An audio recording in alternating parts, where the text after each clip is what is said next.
don't have to be afraid. This child is his way.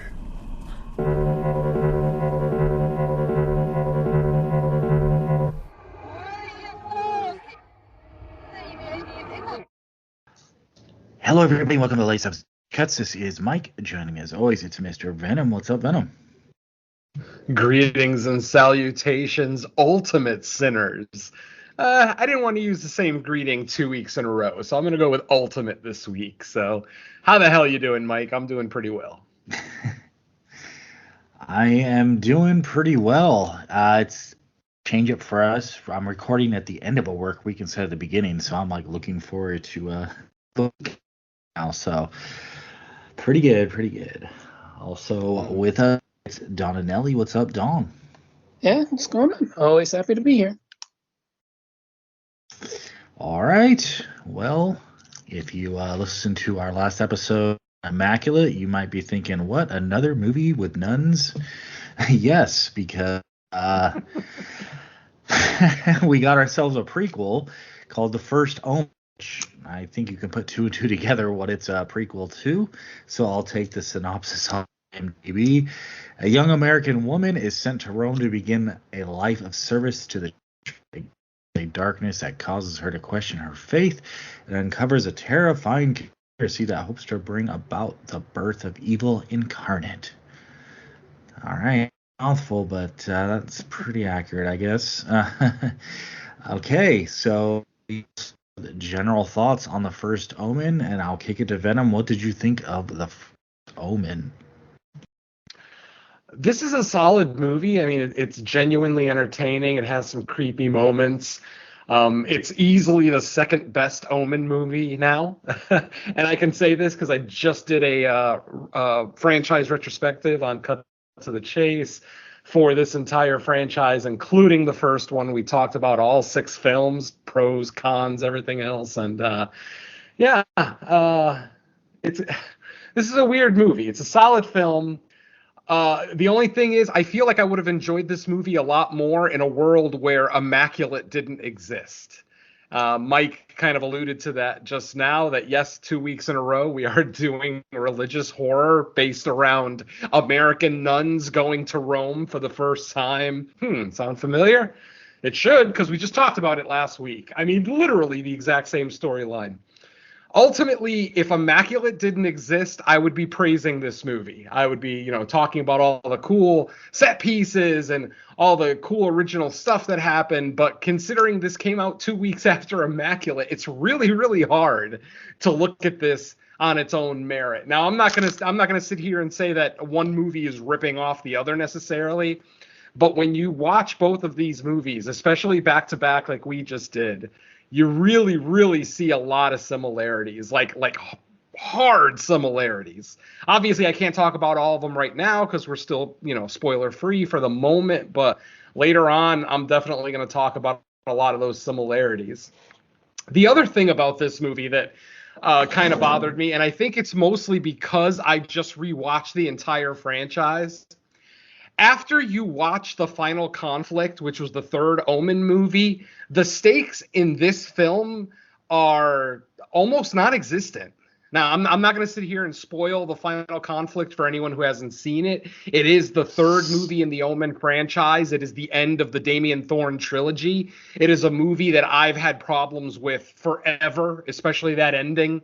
Just, how can you end the Damien Thorne trilogy, with a whimper like that? But anyway, the point is, the whole time they were talking about the stakes and what the church was trying to do in this movie, I'm just thinking about the end of The Final Conflict and just laughing in my head thinking, this movie is pointless. It literally means nothing because of the events of that movie. Now, obviously, most people are going to be familiar with The Omen. Not as many people are going to be as familiar with the third Omen movie because I think a lot of people pretty much ignored it, along with the fourth Omen movie, which was a made-for-TV movie, and then the awful remake from 2006. So I enjoyed this movie. There's a lot of cool stuff in here.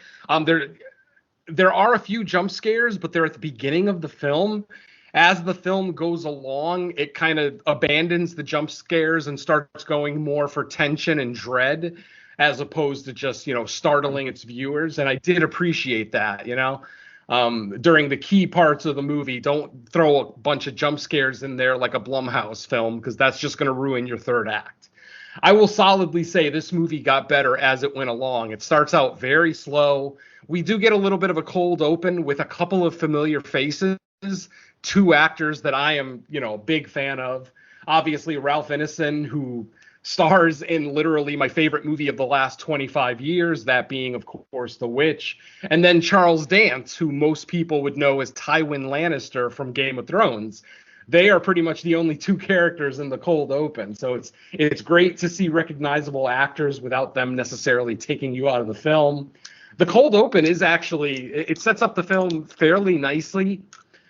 Another couple of things that this movie does is it corrects a lot of problems that I had with the Omen franchise in general, specifically the kills. There's a kill in this movie that makes up for the elevator kill in the Omen Part 2. Again, I'm assuming that, you guys are somewhat familiar with the entire Omen franchise. There's like the big kill in Omen 2. They kind of recreate that in a different way in this movie, but it looks just so much better. And then the priest getting impaled on the pole. In the original movie. I've had issues with that kill since the first time I saw the movie. I can't stand the fact that priest just sits there screaming at this thing as it's falling towards him. Literally, if he takes one step to the left, he survives. They corrected that in this one. They didn't do the exact same kill. They did it a little bit differently, but I like the way they did it, and it makes a lot more sense that the priest in this particular scene couldn't avoid it. So they definitely are correcting some of the issues that I had with previous kills in the franchise. But like I said, for the rest of this year, this is going to be the movie that came out after Immaculate. Immaculate kind of wowed a lot of people, both, from a new director and a young star. And it's the same thing with this movie. Again, we get a first-time director who actually does a great job. I will absolutely give her credit. This film is gorgeous. The problem is, with a $30 million budget, how can it not be gorgeous? Like, Immaculate had less than a $10 million budget. This one has a $30 million budget. So you would think it's going to look 3 times better. It objectively looks better than Immaculate, but I wouldn't go so far as to say it looks 3 times better, not by any stretch. Now, obviously, we've got bigger names here. We've got Bill Nye. And the two, I just mentioned, Ralph Ineson and Charles Dance. So we've got some actual names in here that are obviously going to command a higher salary than, say, a no-name actor, whereas Immaculate was pretty much filled with no names other than, its star, Sydney Sweeney.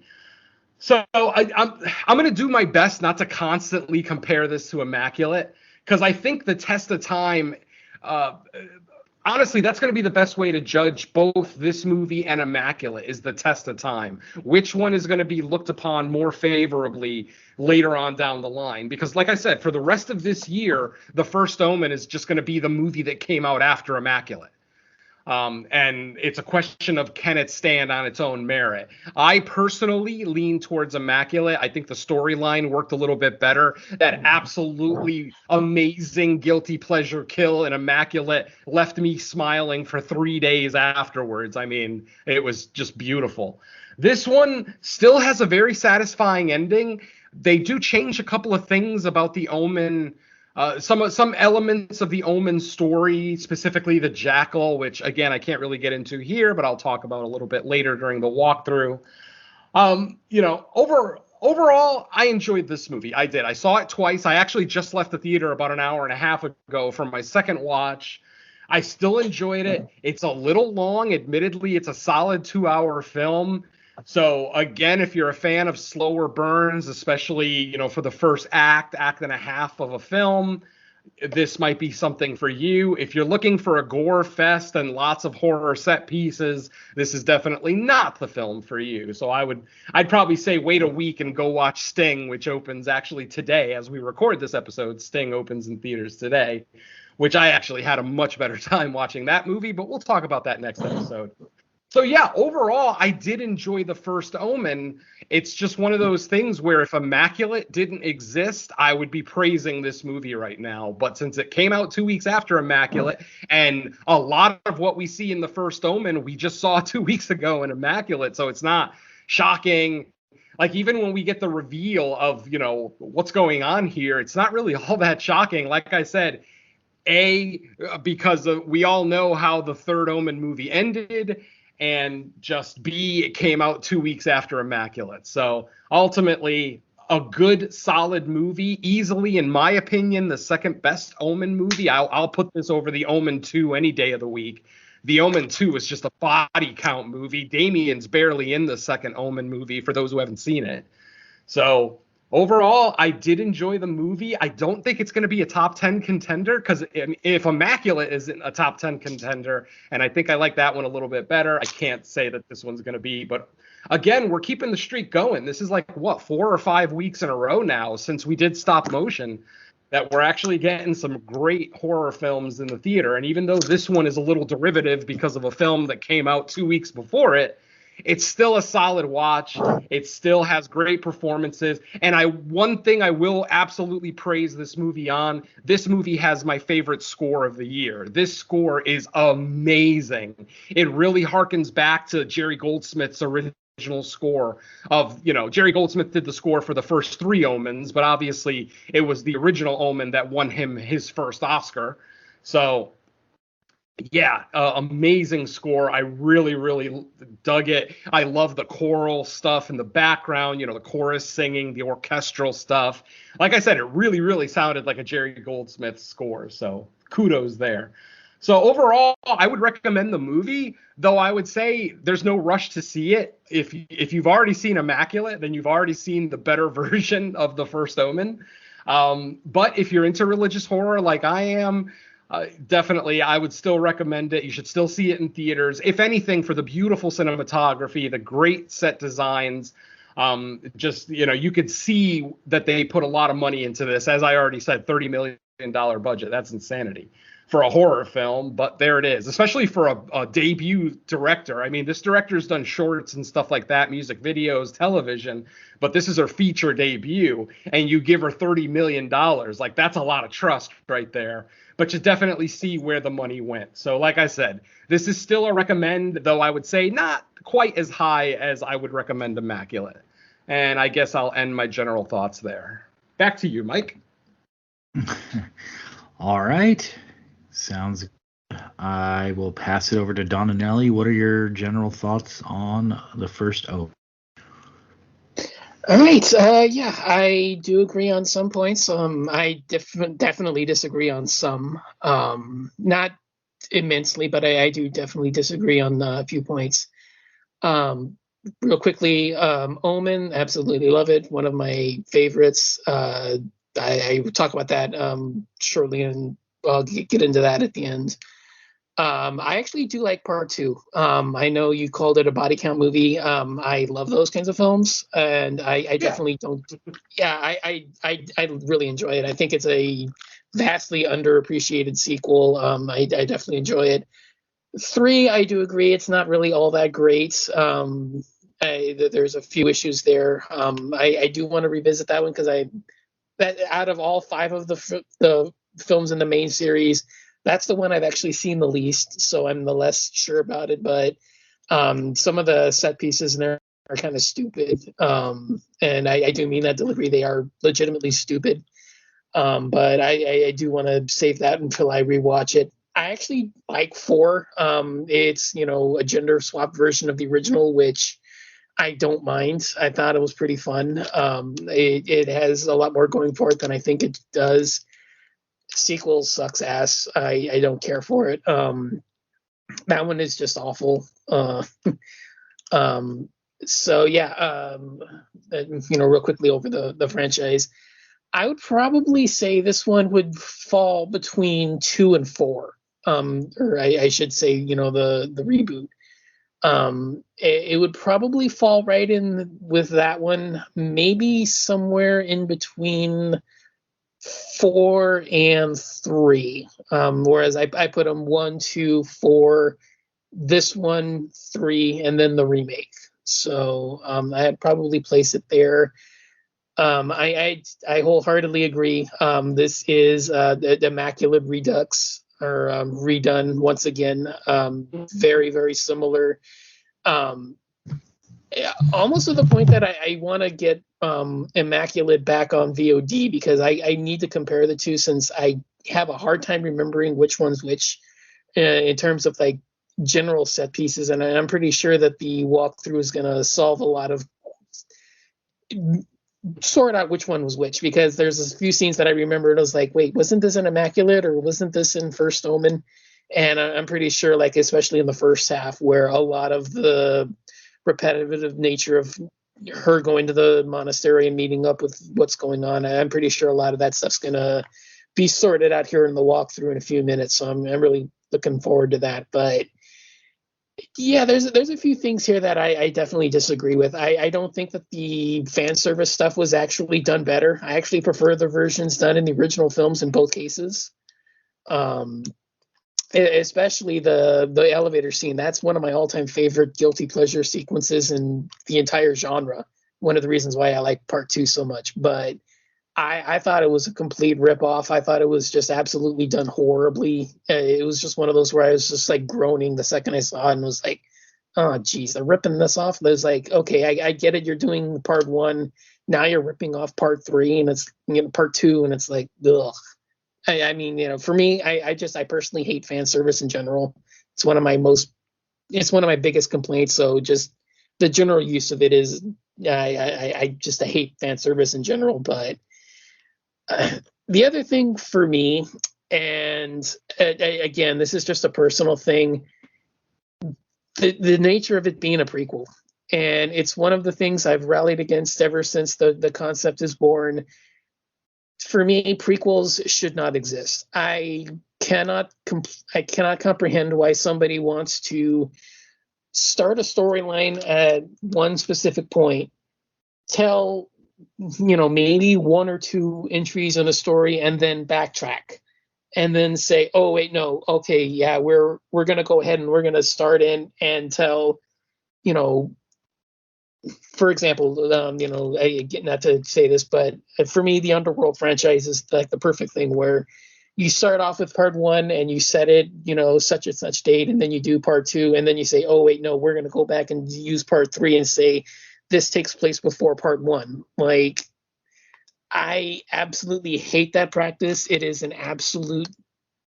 I really struggle to say this, but it just absolutely reeks of pure bullshit. Like, start at the very beginning. Like, if you have to tell the story, make part 3 or part 1. You start your story at the very beginning. You don't go back and change it beforehand. Now, all of a sudden, I don't have any investment in part 3 because I already know what's going on. You have to make the part 1 make sense. And that's what happens here. It makes part 1, you have to set everything up to make part 1 make sense. And to me, that completely lost me in the final act, when everything started to unfold and everything starts barreling towards the end game. Like, there's just no suspension. There's no tension. There's no thrills. There's nothing in the final act for me, because I already knew that this thing had to set up part 1. And that's where, for me, sequels are just an absolutely ridiculous and completely unnecessary notion. I just cannot stand the use of them. And to me, that was, the big thing with where this one was heading. And I can't really spoil anything, but when the end game starts, I just didn't care. I mean, the length is another issue. 2 hours, fuck off. But yeah, in general, a lot of where this thing kind of ended up heading was just complete. You know, you're going to spot everything coming. Yeah, you know, you have to figure, okay, this thing has to start making sense some point as to where it ties in with 1. And that just kind of absolutely lost it for me. So I think it's the weakest of the good movies. I mean, I know I kind of railed against it, but yeah, I do think a lot of what Venom said is, you know, like I said, I do agree with a lot, and I do disagree with a few points, but I do think that it looks good. It has all the, you know, smoke and mirrors that, you know, you associate with. You said 30, right? Yes. For the budget. Okay, Yep. yeah. Yeah, I was figuring 25 plus, but I mean, 30's kind of close, so I'll take it. But yeah, it looks the part. It has the gloss, it has the sheen, it has all the, like I said, smoke and mirrors of a big budget film. And for what it is, it does move along decently enough to where you're not completely bored. But I mean, like I said, the final act is just completely suspenseless, and I didn't have much interest in what's going on. But if you're a fan of the series, I don't see why you can't give this one a shot. It is enjoyable enough for what it is, but I mean, yeah, it's definitely the weakest of this, month-long run of good films we've had. So, um, I mean, take that for what it's worth. But I mean, I don't really want to say much more because I don't want to, spoil everything. But yeah, other than that, I guess that'll do it for me. All right. So, I don't know where you would put me between. I'm probably somewhere between Venom and Dawn, or I'm probably lower on it than Venom, but maybe the same as Dawn, maybe not. I think I think it's maybe not beneficial that it came out after the week after Immaculate, but kind of beneficial to the conversation because I agree with a lot of aspects that Venom was saying. I think when you look at the two movies, they feel so similar that I kind of side with the one that isn't already pre-attached to a franchise. There's no expectations, there's no callbacks, there's no fan service, there's no connections. Immaculate feels like a similar story, but kind of its own thing. Where the first Omen, like I'm a huge fan of the original Omen, so obviously I was already skeptical coming into this, and when the credits were rolling, I was like, okay, it's fine. It's not bad. I don't really have a lot to complain about with this movie. Like, it's not like I have a list of complaints, but I also don't think it was that good. I think, just like Immaculate, I kind of had an issue with the reveal in Immaculate. I thought it was kind of myopic and over the top, but at least it made a little more sense because you had, well, I won't even spoil it now, I guess, but the individuals involved, it made sense. To me, the conspiracy or the reason for what was happening and why in this movie, I found it ridiculous. I didn't. It took the movie down for me. I just didn't buy into that reasoning at all. I don't know. I had trouble with that, but overall, I guess it just feels like a very standard story. It feels unnecessary. I don't think it really added anything much new, but the performances were good.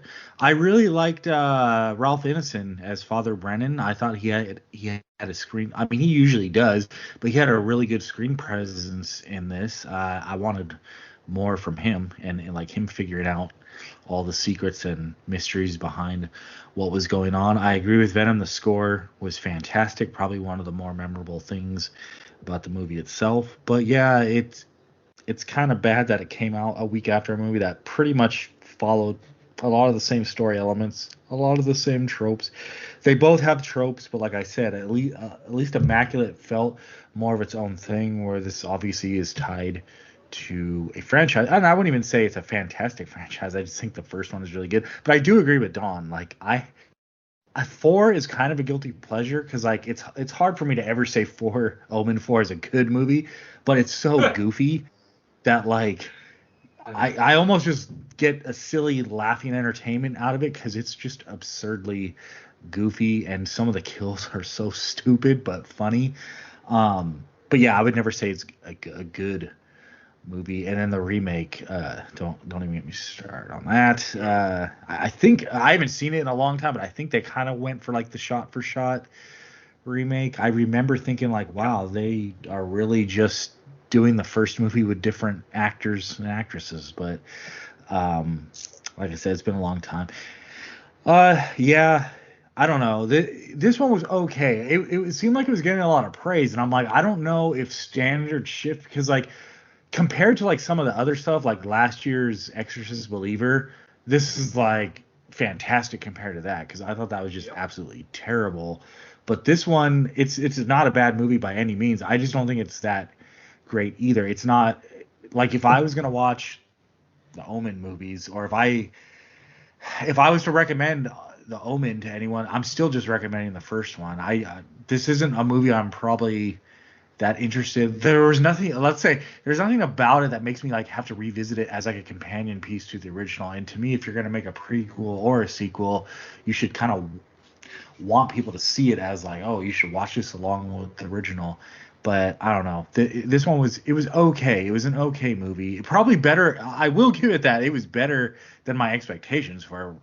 I can guarantee that, because I was expecting it to be just not good at all, and it was definitely better than that. But I'm trying to think what, because now it's been almost a week since I've seen it, so even like some of the details are leaving me. But I don't know. The storyline kind of felt standard, like almost what you would expect. But like I think Don made the point of like it's almost like with the prequel that is handcuffed to not only an original but a franchise. It's like maybe it's tough to go too outside the bounds of like what's already been set up by what, four, yeah, I won't say five, I'll say four movies that came before it. So they kind of do have parameters, I guess, they have to stick within. The first fan service scene, I was fine with it until they added that extra element that just looked terrible. And like we can spoil like exactly what I mean, I don't think it's a surprise, but I won't say what it is until spoilers. But yeah, I don't know. Overall, I would say it's a fine movie, but not overly good and not terrible. You'll see. I mean, if you had to pick one, I would definitely say see Immaculate and save this one. Or go see it anyway, just because you want to see horror in the theater. Like it's not like bad enough for me to be like, don't go see it. But I would pick Immaculate if I was only able to see one of the two. Where if you watched both, you would probably come away feeling like, wow, that was a very similar experience that I just sat through. And one did it in about 90 minutes, I think. Immaculate. This one was 2 hours. There is the running time difference, but yeah. Other than that, I guess I'll leave it at that. Like Don really said a lot that I had to say as well, so I guess I'm aligning with Don on this one. So yeah, I'll leave it at that for now. I think this movie is getting a lot of praise because we all expected garbage. I mean, think about it. The last two Omen movies were objectively bad. If you like them, fine. There's nothing wrong with liking bad movies. I like lots of bad movies. There's nothing wrong with it. I'm just saying that objectively, those last two Omen movies were not good films. So I think when we see something called The First Omen, especially less than a year after that ungodly Exorcist Believer movie, I think we were all just expecting Exorcist Believer 2.0. And we ended up getting an actual watchable movie. I'm very surprised that you guys aren't as high on it as I thought we would be. Like I said, just because I was expecting such crap, and I actually get a watchable, well put together movie. Yes, is it long? Of course it is. It's a little too long. I'll even admit that. I mean, honestly, there's a whole scene where a character is getting her vows, where one of the characters, Lucy, is getting her vows to become a nun.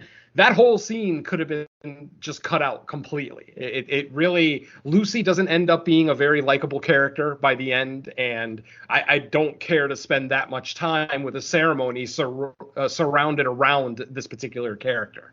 I understand the purpose of that scene because it freed up Margaret to be able to go do something secretive, and that's cool, but ultimately that could have been done in a lot shorter scene. You don't have to put the entire vow ceremony in there for a character that maybe at the time, at that moment in the film when it occurs, we don't necessarily dislike her very much. But by the end, yeah, we kind of, it's expected that you're not going to like this character very much. So, yeah, I am kind of surprised that you guys aren't a little bit higher on it. And I am going to 100% disagree with Don. I love fan service. I think fan service is spectacular. I am a fan. And if a director is going to service me, rock on. I don't care. I always bring up Ready Player One. Ready Player One is literally the biggest fan service movie ever made. If you watched movies in the 80s or played video games in the 90s, Ready Player One is literally prepackaged just for you. And I love that. For me, I love movies that seem like they're made just for me or people like me. So the fan service, I mean, you have to expect it. It's a prequel. I'm sorry, the fan service at the end of the movie made me smile. As soon as we saw Gregory Peck's picture, instant ear-to-ear grin on my face. Fucking loved it. And obviously, it's going to be a little hokey and derivative because it is a prequel. And we already know where the events of this thing are going to lead to, as I alluded to in my general thoughts. So, obviously, like I said, the whole thing with Immaculate, the whole thing with, different people liking different Omen movies. Before this movie, I would have said there's one good Omen movie. Just the original. Nothing, like I said, I'm not going to say that I hate necessarily any of the Omen movies. I can enjoy part 2 for what it is, but it is flat out a body count movie. It is not a movie about a kid coming to terms with potentially being the Antichrist. It is literally the opposite of that. It's just a fucking body count movie. And if that's what you want, awesome. Rock on. There's nothing wrong with that. I'm just saying that's not what the original Omen was. The original Omen was not a body count movie. Yes, 4 or 5 people are taken out, but there's really only a key 3. There are 3 key deaths in the original Omen that tell a large part of the story, and that's all I needed. Then they follow up with a second one that has almost no Damien. I don't know how long it's been since you guys have watched part 2. I am very pissed off at the lack of Damien in a fucking movie called Damien, The Omen 2. And there's barely any fucking Damien in it. It's about everybody around Damien. All the new characters that they brought in, all the new disciples of the Watch and everything else. But it's just a body count movie to me. I want to see Damien. If I'm tuning into Damien, The Omen 2, it's because I fucking want to see Damien. I want to see his change. I brought this up on Cut to the Chase, and I'll bring it up here.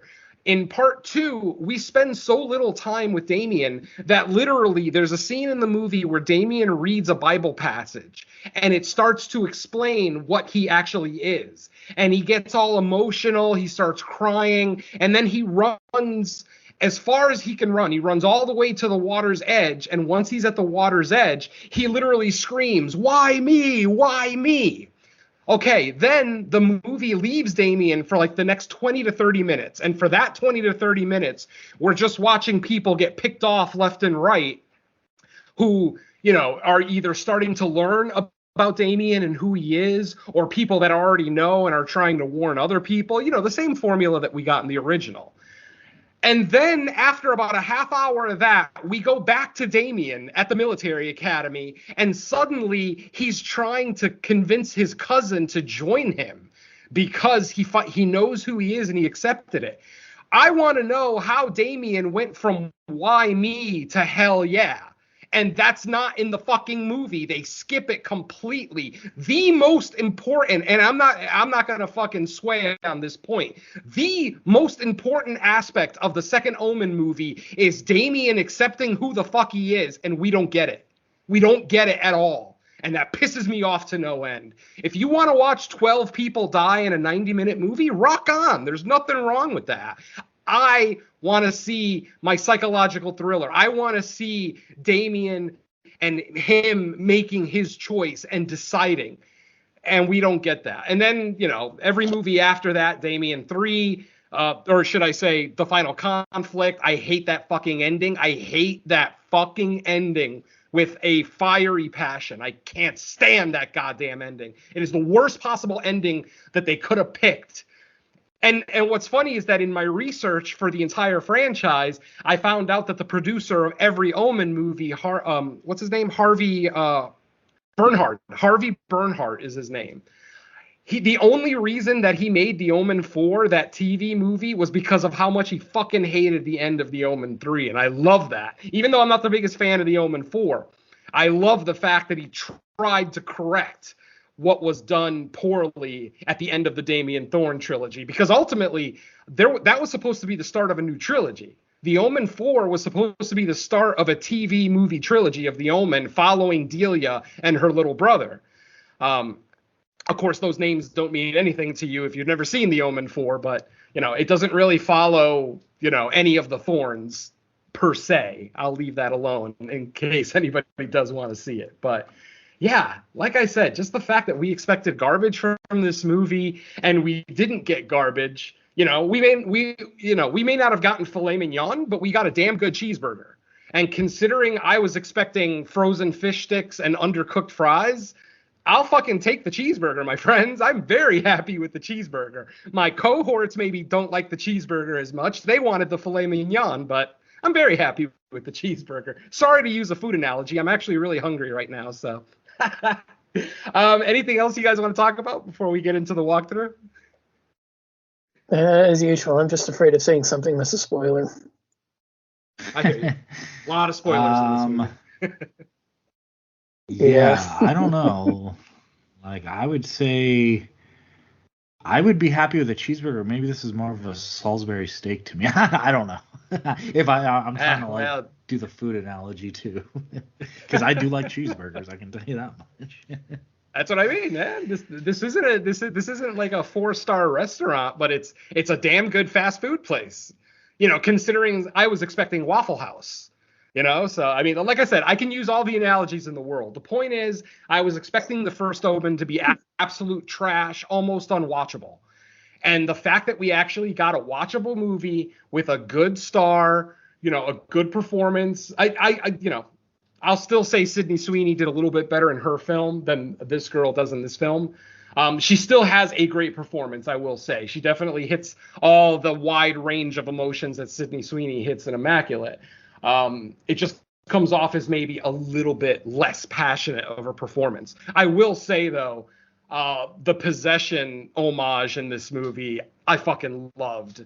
It's sad because a lot of the younger people in the audience were kind of laughing during that scene. Basically, there's a scene right before a certain event, and Margaret starts acting like she's possessed, and she literally harnesses Isabella Nanjiani from The Possession. That scene, that famous scene from The Possession, she almost does it perfectly. And considering most new horror fans don't even know what The Possession is, they may not even know that that's an homage to anything. But I thought it was incredibly well done. Like I said, fan service, I'm down for it. Obviously, if it's hokey and stupid, I'm not a big fan. But I mean, subtle stuff like showing me Gregory Peck's picture, saying his situation, actually showing us. I mean, that's the other thing, too, is that we actually get to see how the babies were switched. We don't see that in the original. When the original Omen starts, Robert Thorne's child is already dead. Here, we actually get to see the birth of the actual Thorne child and then the swap out and how they did it. And I don't know. I just, for whatever it's worth, it worked for me. Because I am such a big fan of The Omen, I'm okay with seeing some of this prequel stuff that might explain a little bit more. On top of the fact we actually got to see the Jackal. I mean, we've been hearing about the Jackal since the original Omen, never ever got to see it, and now we finally got to see it. So, even though it's a brief shot, I'll take it. It's something extra that no Omen movie has given us. So I'll accept it. Like I said, folks, I'm not saying that this is a be-all, end-all religious horror. Hell, it's not even the best religious horror to come out in the last 2 weeks. But what I will say is that it is the biggest surprise in the cinema for me this year. I was expecting absolute trash, and I walked out very content with what I got. It's not a 10 out of 10. It's not even a 9 out of 10. But it's a damn solid movie with good performances, an amazing score, great cinematography, beautiful set pieces. I mean, ultimately, yeah, it's not a gore fest. You're not getting a lot of kills, which is, again, going back to the original Omen formula, which is what I like. If this movie would have been more like Omen 2, where they're just killing people left and right, I would have just been pissed off. But because they went back to the less is more formula, I'm on board for it. So, yeah. Even though none of my co-hosts agree, to me, this is solidly the second best Omen movie. I will take this over the Omen 2 any fucking day of the week. I mean, any day of the week. And it's not even the high kill count that really bothers me. As I've already said, it's the lack of Damien in a fucking movie called Damien. Could you imagine going to see a fucking I don't know, a Freddy Krueger movie and he doesn't show up until the end? You know how pissed off fans would be?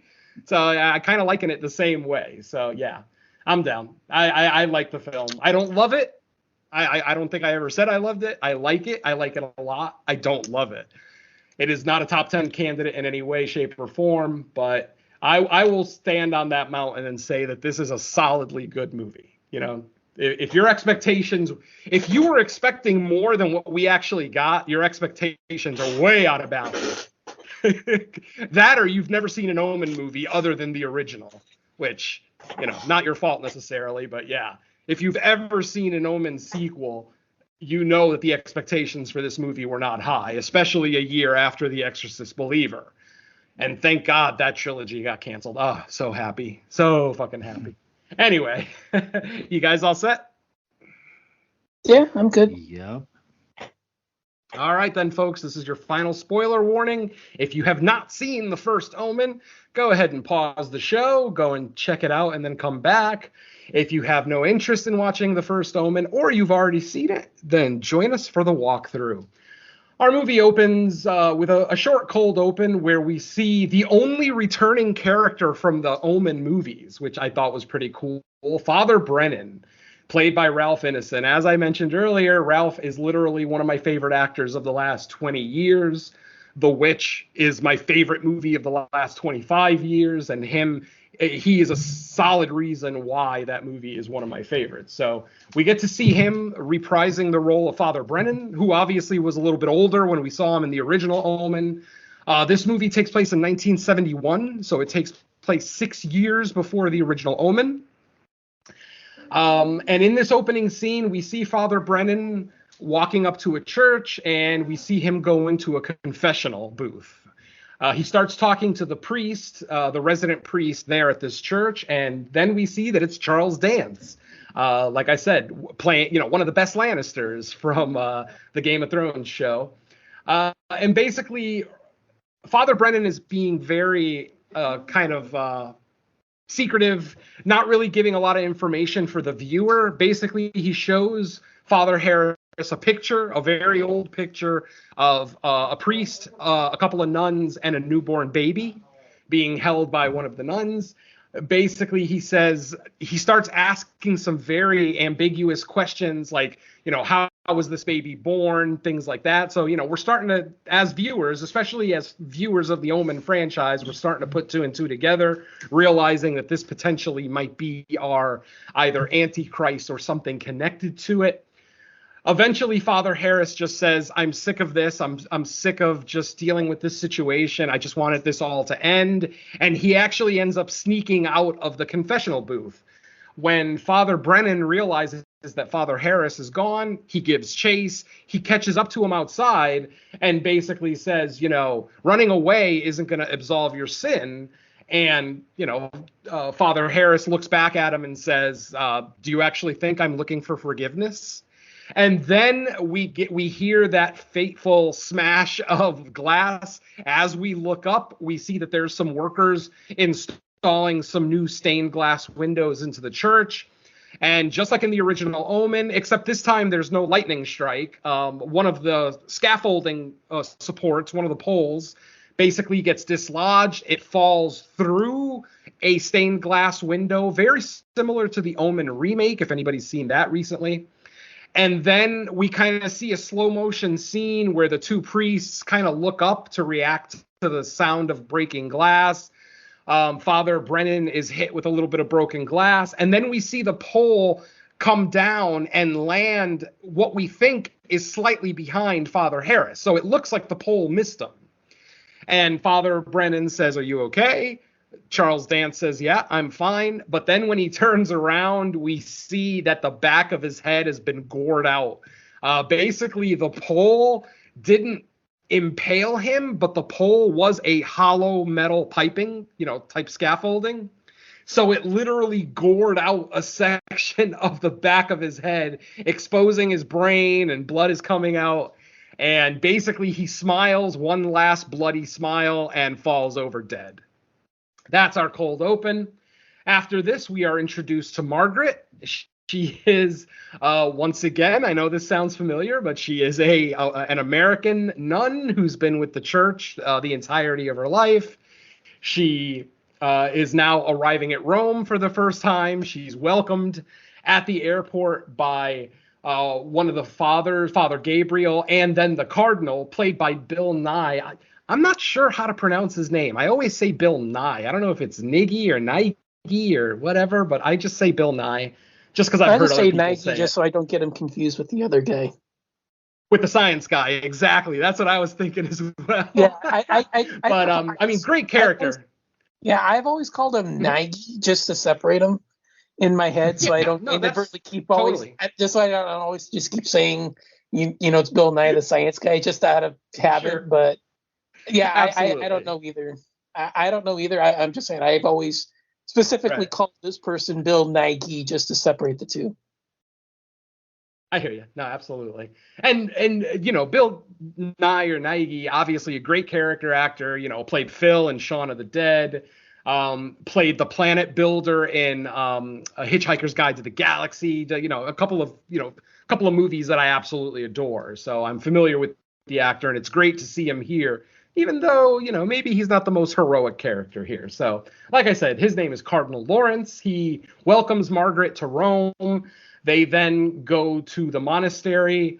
On the way to the monastery, we see that there are riots happening in Rome. Don't forget, it's 1971. So, you know, you've got union workers on strike and picketing, and then you've also got just the youth kind of rallying against authority, the church, the government, things like that. You know, just your basic kind of 60s style protest, but obviously it's carrying over into the 70s, as this movie does take place in June of 1971. After Margaret gets to the monastery, she's introduced to everyone. She's introduced to the Mother Superior, who, you know, gives her a great big hug and welcomes her with open arms and gives her a quick tour. During the tour, we're introduced to, you know, multiple other people. Sister Alice, I think, was that her name? Alice? Or I think that was her name. Anyway, she's introduced to Sister Alice, who basically looks like discount Mia Goth. I mean, she literally looks like just a slightly taller Mia Goth, which is kind of interesting. And thank God it wasn't Mia Goth, because I might not have liked this movie as much. Sorry, I don't like the woman that much. Anyway, that's a story for another podcast. That'll be a story for the Maxine review that we'll be doing in a couple of months. But anyway, so she is also introduced to Carlita on Margaret's first day there. She's introduced to Carlita. Now, it's the middle of the day when she arrives at the monastery, and it's basically an orphanage. It's not truly, it is a monastery, but it, as opposed to Immaculate, where it was kind of a retirement home for old nuns, this one's an orphanage for girls only. There's only girls, young girls at this orphanage. She, like I said, she's introduced to Carlita. She's wondering why Carlita is in her room by herself when pretty much everyone else, all the other kids in the orphanage, are outside playing. She's introduced, you know, she introduces herself. Carlita's quiet, doesn't really speak. She notices that Carlita likes to draw very unusual pictures. Like, one picture that she sees drawn by Carlita shows a group of girls standing around another girl that's floating in the air for some reason. She ends up giving Sister Margaret another picture, almost like a gift, that's very similar to the first one, but in this one, it's not a bigger girl, it's a younger girl. It's like a little girl that's floating around the, you know, in the circle. So, you know, we're introduced to Carlita, like I said, and you know, obviously Sister Margaret, coming from America, is not happy that children are being isolated. Later on in the film, they find out that there's a bad room, a punishment room, where girls that have been bad are locked into. It's got like one window, an unsheeted bed, a bucket for a toilet. I mean, it's literally a jail cell. And Sister Margaret, being an American, obviously doesn't think that that's good for children, even if they are badly behaved, that they shouldn't just be isolated like that. It's not good for their psyche. It's not good for their mental well-being, things like that. Obviously, the Mother Superior disagrees with her and just kind of, you know, chalks it up as just a young nun with bold opinions. Let's see. That night, she goes to her apartment. Another difference with the monastery in this one and Immaculate in Immaculate, they actually stayed at the monastery. Here, the nuns don't actually stay at the monastery. The older ones, the ones who have already taken their vows, yes, they stay there. But all of the younger nuns who have yet to take the veil basically live off campus, if you will. They have their own apartments that they have their own drivers that take them back and forth between the apartments and the monastery, things like that. On her first night in her apartment, she's introduced to Lucy, a very beautiful Italian girl who is also a nun, who is also going to be joining, taking her vows at the same time as Margaret. And they are basically roommates.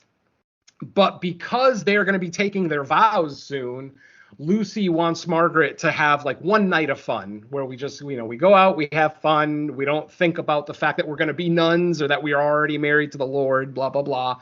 We're just going to go out and have fun. So we get the inevitable disco scene where Lucy and Margaret both dressed very provocatively, not the way you would think a nun would dress. Basically, they go to this disco, they meet a couple of guys, they start drinking, they're dancing. Eventually, things on the dance floor start getting a little hot and heavy between Margaret and the guy that she's hanging out with. His name is Paolo. Eventually, the scene fades out and it's the next morning. So, we don't actually get to see if anything happened, if, Margaret lost her virginity on her last day, before becoming a nun, things like that. So there's a couple of shots in this movie that I really, really like, and they're very similar. And the first one is right here. After Margaret wakes up from her night of drinking and partying, they show a top-down shot of her, like the camera is above her as she's laying in bed. They do this cool thing with her hair, where her hair almost looks like tendrils. Like, it doesn't look like normal hair. It literally looks like she has tendrils or some kind of tentacles or something coming out of her head.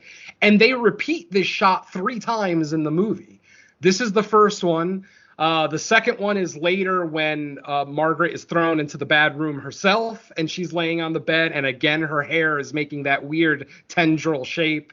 And then finally, there's a third scene where they show it, but I'm not going to talk about that right now because it's a little bit of a spoiler. But I do like that shot because Margaret is this pure, innocent girl who's been a ward of the church her entire life. Yet when you see the hair turn into tendrils, it almost adds like an evil quality to her. The movie's almost tipping its hat a little bit, if you will.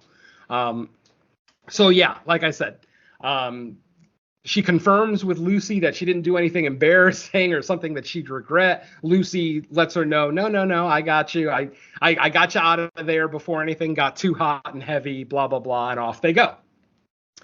Now, it's the next day. Margaret is in town, in like downtown Rome, just kind of chilling, looking at a statue of Jesus that's in the square.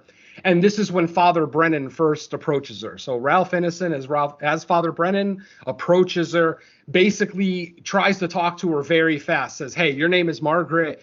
You're new to the monastery, correct? You just got there. And there's a little girl named Carlita there, is there not? Margaret's confused, this stranger who is dressed as a priest, so it's not like it's a random stranger. It is a random stranger, but at least he's wearing the cloth, so maybe he's a little bit more trustworthy. I'm not sure. Excuse me. But anyway, he starts telling her stories about Carlita, basically saying, listen, just look out for Carlita. I believe that evil events are going to start to happen around her. And they're going to be unexplained. You're not going to have any explanation for them. I believe that the girl may be, in danger. Obviously, Margaret doesn't know this guy, so she instantly just chalks it up as, oh, you're delusional, whatever the case may be. He eventually says, listen, if anything happens, come see me at, the St. Charles Cloister, room 42, basically where he's staying. And he just leaves her alone after that. Now, Margaret returns to the monastery, and something kind of weird happens. There's a little bit of a gathering outside where all the girls are just outside playing. Eventually, Margaret sees that Sister Alice is sitting with Carlita. And I forgot to mention that Sister Alice is a very weird chick. Like, she doesn't speak too much, and she giggles a lot. Like, she giggles way more than she speaks in this movie. So anyway, she notices that Carlita is sitting with Sister Alice. She walks up to see what they're doing. They're drawing a picture, and what they drew is basically a picture of a woman laying on a bed about to give birth to a baby. But they do it like almost like it's a cutout where you can see the baby inside the woman's stomach. Sister Margaret says to Sister Alice, I don't think this is appropriate for kids. Sister Alice gets visibly upset, takes the picture, crumbles it up, throws it on the ground, and then leaves. Within a couple of minutes, though, she returns and she literally lays a big old kiss on Sister Margaret's lips. I'm thinking we're in Rome. This must be the kiss of death, the mafia thing where, mafiosos will kiss each other almost like a symbol, like you're about to die, one of those things. So I'm thinking, oh, we're in Rome, so it's the kiss of death. As it turns out, it's not necessarily the kiss of death, because what we see, very similar to the birthday party scene in the original Omen, we see Sister Alice kind of leave, disappear, no one knows where she went. And then suddenly the next time we see her, she's up on the roof of the monastery.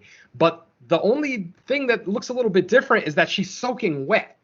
Now, at first, I think the filmmakers are kind of making it seem like she was crying, because we see her face first, and we see that there's liquid dripping off of her chin. We see that there's, some dripping coming from one of her eyes. So it just kind of looks like she's, has been crying. But then as the camera pans out in a beautiful shot, just like in the original Omen, the camera pans out and we see that not only does she have a rope around her neck, but she's actually drenched from head to toe. She's completely wet. And then finally she says the line that we all knew we were going to hear, "It's all for you." But she whispers it. She doesn't say it like loud so that the people down below can hear. She actually says it very quietly. "It's all for you." Then she lights the match, sets herself ablaze, and jumps off the ledge. So I like this scene. I don't care. Yes, fan servicey again. It's an homage to the original Omen. I understand that, but at least they upped the ante a little bit. It wasn't just a hanging. They added that little bit of fire, and I'm a big fan of fire. So again, I'm very okay with this scene. It is a terrible CGI fire. Come on. Oh, awful, awful, awful, awful. I will absolutely admit that. Yes, it did not look. The kill didn't necessarily look spectacular. The original looked better. And here's the problem, because I think in the general thoughts, you said, what, $30 million budget, right? About? Yes. Like, in a $30 million budget movie, if you're going to use CGI, can you not... is there a way to make it look a little bit... Like, I would expect that kind of fire in, like, a Tubi... Well, I don't know. Tubi original probably... Oh, no, stop that. But like, to me, that looked like slow budget CGI fire. I was expecting like it should look a little better. Okay. I don't agree with you. The first time I watched it, it didn't bother me. Now, the second time, I did notice the CGI more. Absolutely. Especially because it's coming. So you're a little bit more cognizant of it. So I did notice some of the limitations. To be original, bite your tongue. No fucking Tubi original would have CG fire that looks at even this good. And, but like I said, it didn't bother me on first watch. It barely bothered me on second. Obviously, it bothered Mike a little bit more. So what are you going to do? Anyway, so yes, Alice is dead. She's hanging from a rope. I got to say, she must have used a fireproof rope, because the rope never broke, even though it's fucking on fire. Now, granted, it's not like the shot lingers on her for 5 minutes or anything.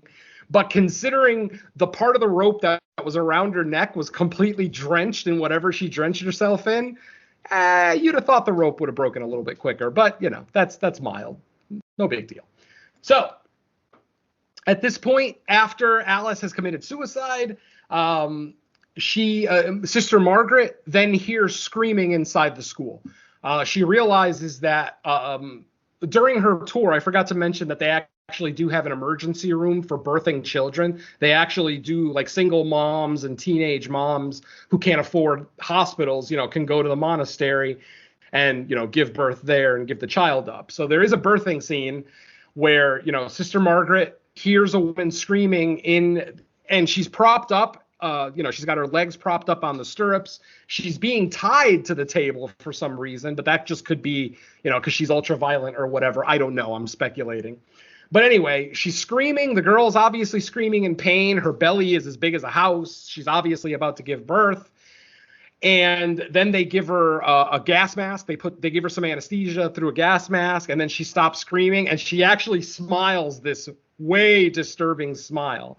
Very similar to, well, the movie Smile, when those people would smile. It was just like really weird that they anesthetized her and suddenly she's giggling and with this wide, evil-looking grin. Then suddenly we start to see movement in the belly area. And my friends, I did not expect to see a full-on coochie in the theater, especially from a movie that's got banking from Disney. Disney did pay for part of the production budget for this movie, so I'm very shocked to see a fucking cooch in here in an R-rated movie. But what we get is this woman giving birth, and then suddenly we see something start to come out of the pregnant woman's vagina. At first, it kind of looks like it might be the head of a baby, but then suddenly we realize it's a hand, and it's not a normal color hand. It's like gray, dead flesh. Suddenly, the hand pops out completely from the woman's vagina, and we see that it's a demonic hand. It's got long claws, long fingernails, very fucked up looking, and at that point, Margaret passes out. The cardinal just chalks it up as, it's your first witness childbirth. It's not that big a deal. People pass out all the time when they watch a childbirth for the first time. Of course, Margaret passed out because she saw a fucking demon hand coming out of this woman's vagina. So yeah, that was an interesting little set piece there. All right, let's see. Where are we? Okay. After the hallucination of the demon hand and the suicide of Alice, Margaret finally decides, okay, I'm going to go visit Father Brennan and see what he has to say. When she gets there, he tells her exactly, what's happening, that basically Carlita is being set up as a surrogate mother. And this is where we get the reveal of why the church is doing this. Yes, my friends, the church is actually trying to give birth to the Antichrist, which I think this is what Mike was alluding to earlier, and I agree with him. That is so fucking stupid. What the hell makes you think that you can control the Antichrist? Basically, what they want to do is, because it's the early 70s, it's a very turbulent time in all countries in the world, people are abandoning the church. They're abandoning Christianity.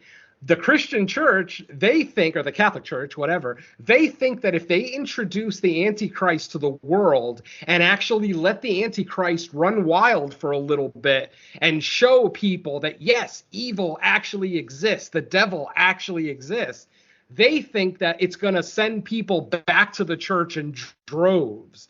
That people are literally going to go running back to the church. It's going to get their numbers back up, their congregations back up, and yeah, it's just terrible. What's up, Mike? Oh, no, I was just going to say, it's like, well, I mean, as religious leaders, I guess, in your holy book, there's already the prospect of the Antichrist returning, except he doesn't run wild and make everything evil. It's like the opposite. It becomes a one world government where he kind of makes things better, and then I think turns on everyone after the fact, which brings back Christ. I think I'm not a religious scholar, so I'm probably bastardizing like how it plays out, but I'm like, your guys' plan is already kind of what the prophecies are or whatever, but like I don't know, it's just it's such like a myopic sounding thing. Like, so you're gonna control the Antichrist when he comes back? Like, it's just weird. It doesn't seem like well thought out, I guess. Like, it seems like an okay plan if you have zero knowledge of the Bible already mentioning that the Antichrist comes back. So it's like, well, you guys, that's already supposed to happen. Like, and it's already foretold in your own holy book exactly how this plays out. So like, what are you doing here? Exactly. I just figured like we were gonna get your standard kind of like, no, there's like an evil sect within the church that like worship Satan or the devil or whatever, and they, like more of like a Rosemary's Baby thing, but from within inside the church, which wouldn't be terribly original or anything, but at least it somewhat made sense. Maybe they were using the church to be close to like the tools that would give them the ability to do it, whereas in like once it's revealed what their actual plan is, it just kind of like made me think, and I'm like, well, the Antichrist is already supposed to come back without any of you guys doing this according to your own book, so like what? I don't know, but I could have been overthinking it, as my first time sitting there in the theater watching it. But yeah, it just kind of threw me for a little of a loop there. Yeah, it's ridiculous. It doesn't make any sense. And we were making the comparisons to Immaculate, right? Like, I didn't think the reveal on Immaculate was like super like good, but at least it made a little more sense because you had the priest who's like, oh, I come from the science background, so it would make sense why like this guy maybe infiltrated the church with ulterior motives to like, oh, in the name of science, I want to try this shit out and see if we can do this and that and the other thing. So while I wasn't like terribly impressed with it, at least I could compartmentalize it in my head like why they would do this. Whereas in First Omen, it was more like maybe if they were like, well, we just want to speed up the process because of the world we know, like, I don't know, it just made a little less sense to me than like what they did in Immaculate. Big time. Absolutely. No, 100%. I'll take the story in Immaculate way, it's way more organic. It makes way more sense. I mean, ultimately, they were trying to birth the Savior. This week, the complete opposite. They're trying to birth the Antichrist for pious reasons, ultimately, but it's still just such a terrible plan. Like I said, I don't know what the hell makes any man of the cloth think that they can control the Antichrist, especially once that child becomes an adult. What do you think you're going to do to control them? That's just so stupid. So yeah, a very, very stupid reveal in this one. So like I said, basically Father Brennan reveals that part of the plan and then lets them know that Carlita is potentially a child of the Jackal, again, born of the Jackal, just like Damien in the original. Problem is, the Antichrist has to be a male. I know that's a point that was brought up back in 1977, but it's funny because if it would have been a new point in this movie, I absolutely would have been like, there's that woke politics. It's got to be a man to be evil, So, but like I said, they need to create a Antichrist, and the way to do that is for the beast, or the Jackal, if you will, to basically procreate with its own seed. So basically, we do see a little bit of a scene that's kind of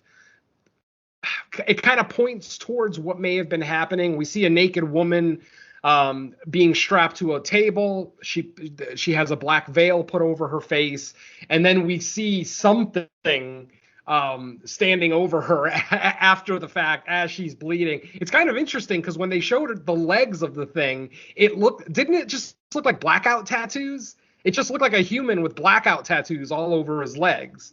It didn't necessarily look like any kind of beast or anything, but whatever. And that's not the image that I'm talking about either when I say we finally got to see the beast. It's not this part. It's much later in the film.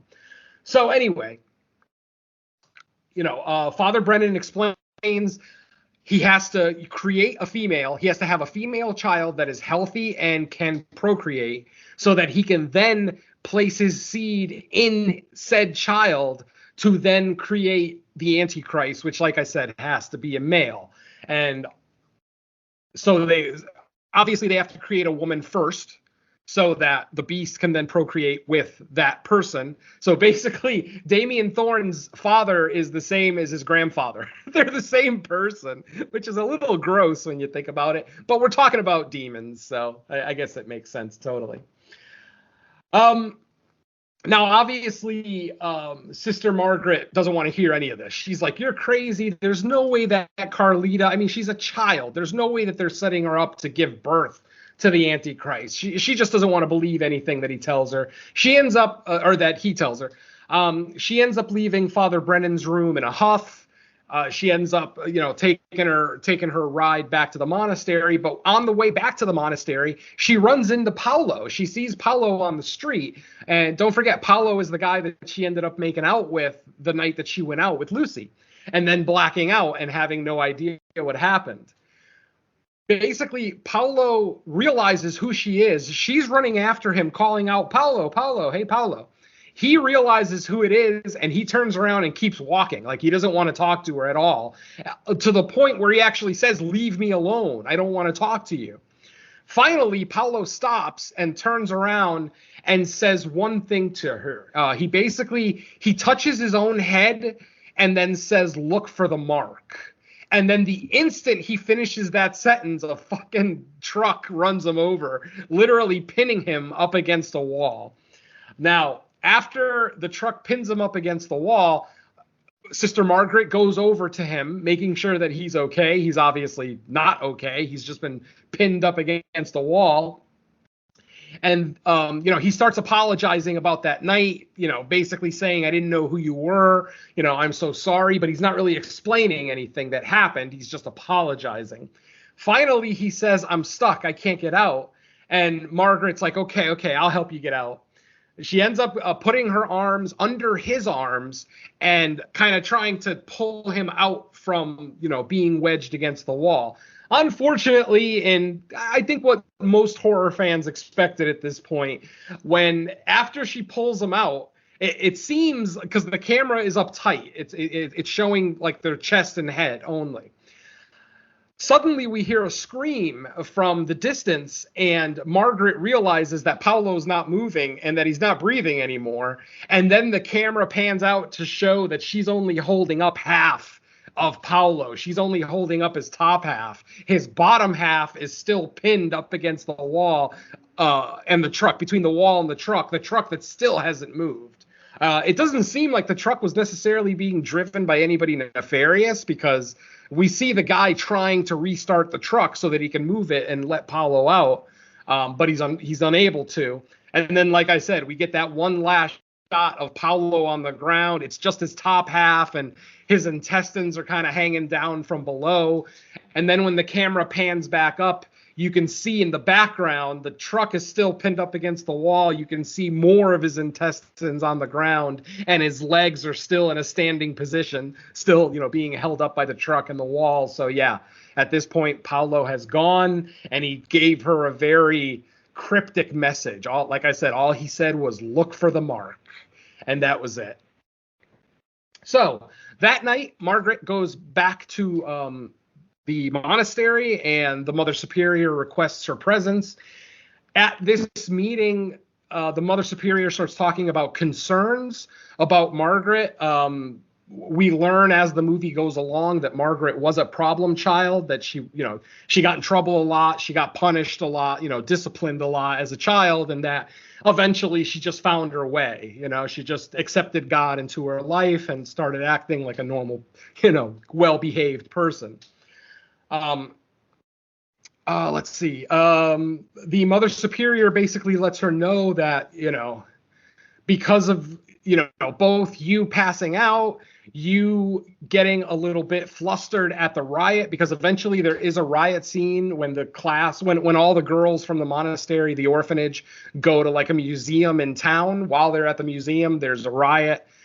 And obviously, there's a little bit of a weird set piece where Margaret imagines that she's being grabbed by that same demon hand that she saw coming out of the woman's vagina earlier in the film. And she ends up having a little bit of a nervous breakdown where she's just kind of holding herself and crying and yelling. So anyway, like I said, at this meeting, the Mother Superior basically talks about all their concerns and basically says, we will not be allowing you to take your vows. You're just not ready. You know what I mean? And obviously Margaret starts railing against her, saying, no, I'm fine. I'm not sick. There's nothing wrong with me, blah, blah, blah, trying to convince everyone that she's ready to take her vows. But then the Mother Superior basically says it's also because of her spending all this time with Carlita, that she's being a bad influence to Carlita, potentially, making her get into more trouble, because at periodic times throughout the movie, Carlita does end up going to the quote unquote bad room. that I mentioned earlier, basically the little prison cell where they put bad kids. And obviously, the Mother Superior is talking about, Carlita's not mentally stable. You can't be talking to her that much and putting ideas in her head.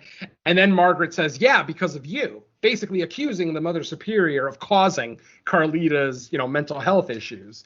At that moment, she basically says, yeah, that's it.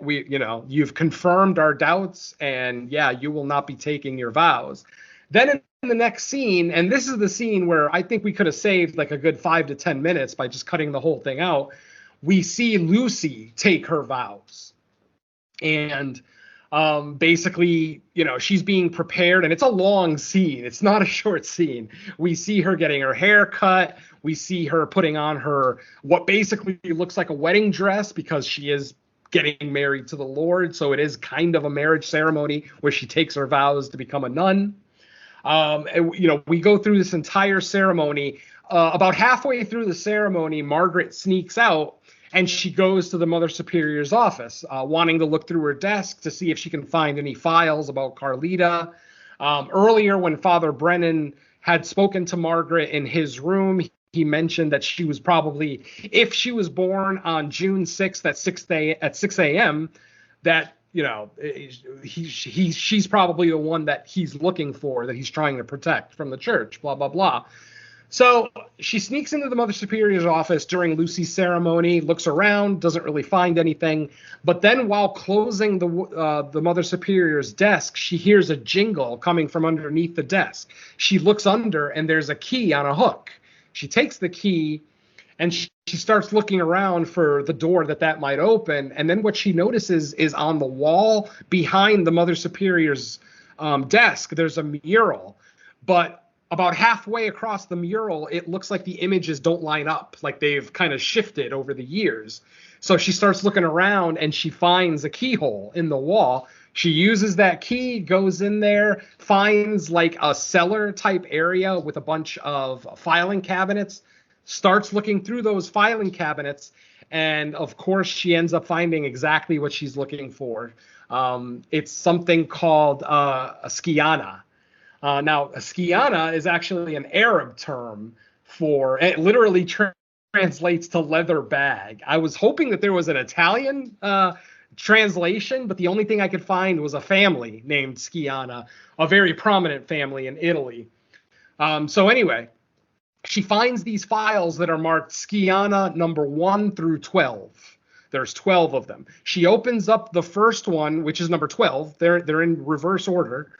She opens up the first one, number 12, and it's actually Carlita. It's actually about Carlita's birth. There's a picture of her as a child. She looks at the birthday, and of course, she was born on June 6th at 6 a.m., 666. And of course, Margaret's still having trouble wrapping her head around all this. So then she starts looking through more of the files marked Skiana. And she looks at Skiana number 11, the folder number 11, and what we see is a just absolutely deformed, mutated baby. Sound familiar? Just last week in Immaculate, we saw that room with all of the, fucked up experiments that they did. Same thing here. It looks like this monastery has been trying to birth the Antichrist for a while, because obviously they've tried 12 times. And she's looking through all these files. She's seeing all these pictures of these deformed babies. At one point, one of them is for twins. They actually show like twins, but they're so mutated that they die right at birth. She ends up taking all 12 of the files and trying to sneak out of the monastery. She takes the files, she hides them under like a cloth or something so that she can carry them around in the open. Then she finds Carlita, tells Carlita, I'm so sorry, I didn't believe you. I need to get you out of here. Let's go. Unfortunately, they're cut off. All the nuns, the cardinal, they're all kind of watching Margaret and Carlita, making sure they don't leave. Eventually, they start to kind of make their move towards her to kind of grab Margaret. Margaret grabs Carlita, and they go back to Carlita's room. Once in Carlita's room, she grabs a chair, props the door closed, and then takes the files and hides them under the mattress of Carlita's bed. Not under the bed on the floor, but literally under the mattress, inside of the bed. Eventually, the nuns and the cardinal are able to get into the room. She grabs a wood board from the bed and she's basically swinging it, telling them, I know what you're doing. I know what you're doing with these babies, blah, blah, blah.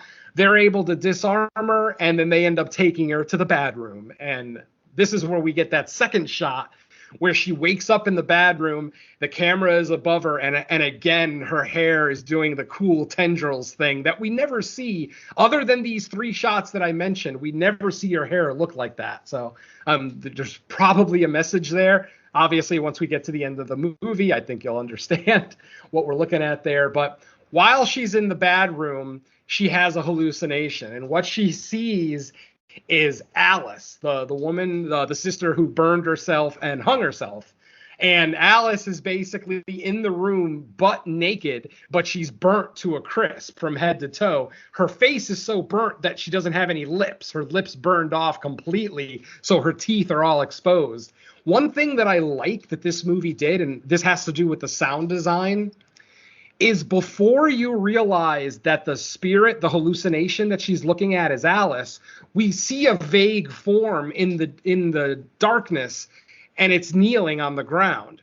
Then the form gets up, it stands up, and while it's standing up, you get those great sound effects of her skin cracking, because don't forget, she burned herself. So she's basically got 3rd-degree burns all over her body. So when her spirit gets up, before we even realize that it's Alice, we hear the cracking skin and, the dead skin rubbing up against each other. And instantly it's like, oh shit, that's Alice. And then she comes out of the darkness, and yes, it is Alice. She's butt-ass naked, burnt to a crisp from head to toe. Basically just walks up to Margaret, gives her a quick scare. Margaret ends up, having a little bit of a panic attack, starts yelling and screaming. At that moment, Father Gabriel walks in. Don't forget, Father Gabriel is the young father who welcomed Margaret at the beginning of the movie at the airport. So he's very young. He's probably early 20s, just like Margaret is in the movie. He actually opens the room with a key, and he basically instantly tells her, I found the files. Let's get out of here. And they are able to. Gabriel and Margaret take the files, and they go straight to Father Brennan's room. At Father Brennan's room, they hand him the files. He starts flipping through them, and he starts, realizing that basically all the babies died up until Carlita, who was number 12. They start looking through all the pictures, all the files, trying to figure out what they can find. And eventually Margaret finds a file that doesn't have a picture in it. And the picture that Father Brennan has been carrying around with him the whole time has a very distinct tape mark on the back of it. When Margaret opens this file, which is for Skiana number 6, she puts the picture, she realizes that the picture belongs in this file. She puts the picture in there and then sees that she starts reading the information in the file, realizes that this baby was born healthy. Number 6 wasn't a failure. It actually created a healthy baby girl that, according to the file, is still healthy to this day. But then she realizes, well, wait a minute. I saw Carlita's 666 mark earlier in the movie.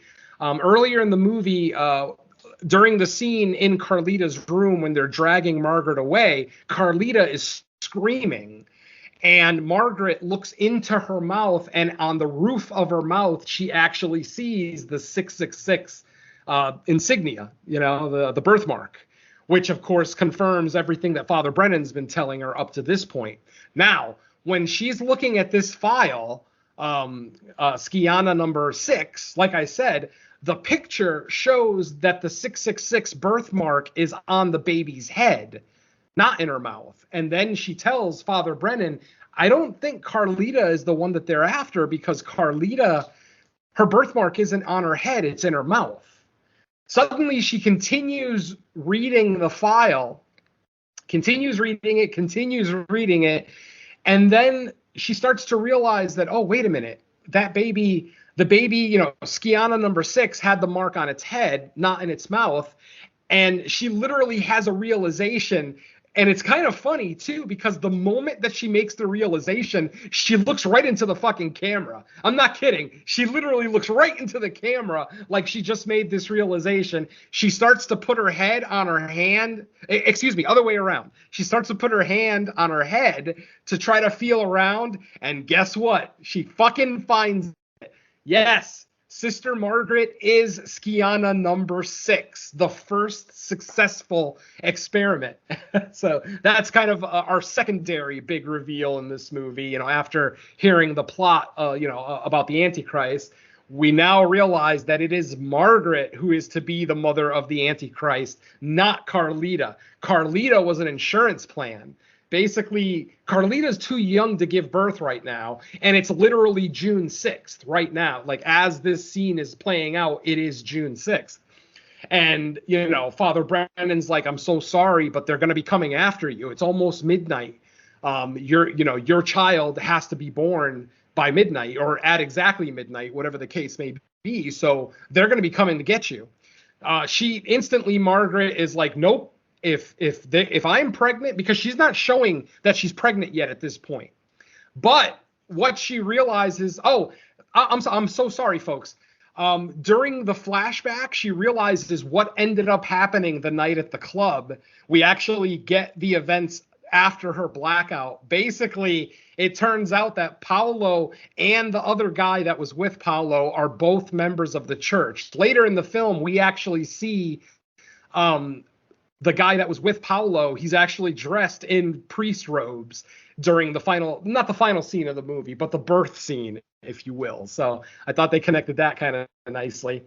And we basically see a repeat of the scene that I mentioned earlier about the naked woman being strapped on a table.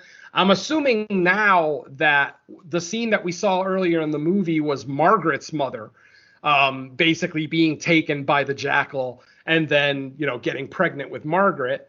So we basically see Margaret. She's naked. She's strapped on this table. They put the black sheet over her head. It's like a black vinyl bag with a rope on it so they can tighten it. Once they tighten it, she realizes, oh shit, something is having sex with me.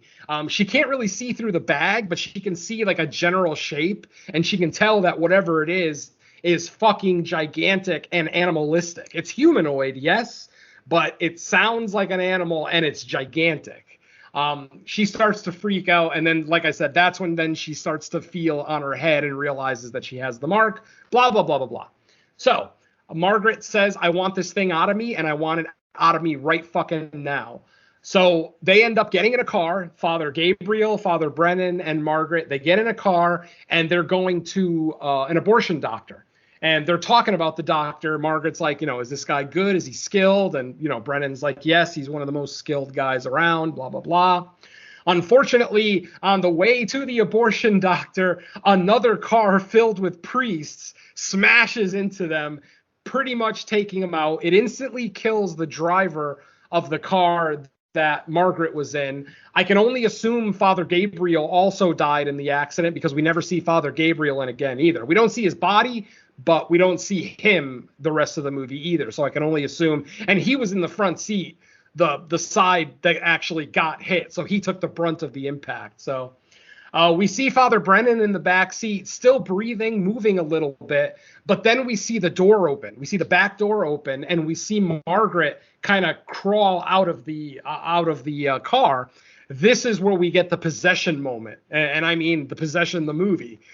Basically, she's channeling, Isabel Anjani from Possession in this scene, and this scene is fucking great. It is a one shot. I don't know if you guys noticed it. It's a one shot scene. There's no cut. I didn't notice that the first time, but today I'm looking at it and I'm like, there's no cuts. They haven't cut yet. Literally, that entire scene is one shot, and it's the whole scene of her. She starts barking. She starts like pulsating. Like, eventually she gets on her knees and we see her water break. The funny thing is, her water breaks, but she's not showing. After her water breaks, literally her belly fucking expands. She pulls her clothes off and looks at her belly, and it instantly expands to pregnant size. But like I said, she's in the middle of this weird possession episode where she's just she's not speaking, she's freaking out. You can even hear her voice. Her voice is doubled in this scene, so she is very solidly being possessed by something. I can only assume that, the Beast or somebody associated with the Beast, another demon, is making her do this because, like I said, she wants to get an abortion. Suddenly she has this attack and doesn't end up getting an abortion. What ends up happening is she gets taken back to the monastery. And the next time she wakes up, she's strapped to an operating table. And there's Cardinal Lawrence again, Bill Nye, or Nighy, basically saying, you're doing God's work. We all love you. God's light is going to shine on you for the rest of your life for what you're doing here. Basically trying to convince her that what she's doing is right, even though she understands now that she's about to give birth to the Antichrist. Now, more fucking similarities to last week's movie. Once again, the birth of the child is not natural. It ends up getting cut out of her. Actually, they didn't cut it out. They started to cut her stomach in Immaculate, but she did actually end up giving birth. In this movie, they don't even try to do a natural childbirth. Instantly, the doctor grabs a scalpel, cuts her entire belly open. And my friends, they didn't just fucking take the baby out of her. They took her whole fucking womb out. Like, I've never even seen anything like that. Like, I've seen C-sections before. I've seen live video of actual C-sections and babies being cut out of their mother. They don't cut the whole goddamn womb out. They literally, and the fucking, the incision is gigantic. It's like a good 10 to 12 inches all the way across the bottom of her belly. And like I said, they pull her womb out. They stitch her back up. Miraculously, she survives. I don't know how the fuck you survive that, but she does. And then they open up the womb. They actually take a scalpel and they cut the womb open. And what they discover is that there's 2 babies inside. Margaret had twins. The first baby that they check is a girl. The doctor says, oh, it's a girl. And you see everybody in the room, like all the nuns and all the priests, and Lucy, the newest nun, she's there. And basically they all show this like face of disappointment. Like they all put their heads down like, God damn it. And then the Mother Superior says, what about the other child? And then we see the doctor crack a big smile on his face, and he goes, it's a boy. And everybody in the room has a sigh of relief. The cardinal, all the priests, all the nuns that are there, they all are, just happy as hell that they finally gave birth to a healthy male from the seed of the jackal. So they finally have their Antichrist.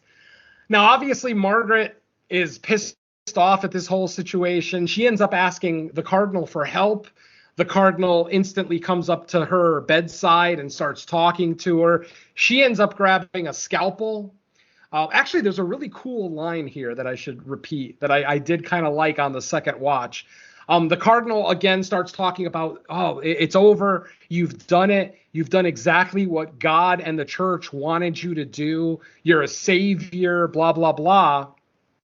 And then he says, don't you hear God's voice right now? Don't you hear him speaking to you, telling you what a great thing you've done? And then she just looks at him with this pissed off look and says, no, I only hear my own voice. And at that exact moment, she grabs a scalpel off the table right next to her and buries it in Father Cardinal's neck, pretty much killing him fairly instantly. At this moment, she's actually holding the baby, the male child, because before she stabbed the cardinal, she asked if she could hold her baby. They of course relented. They let her hold it, but then of course she goes and stabs the cardinal. After stabbing the cardinal, she gets up and holds the scalpel up to the male baby, the male child. And basically, is threatening to kill the child. Eventually, the Mother Superior is able to disarm her, but not without Lucy's help. Lucy ends up stabbing Margaret right in the belly.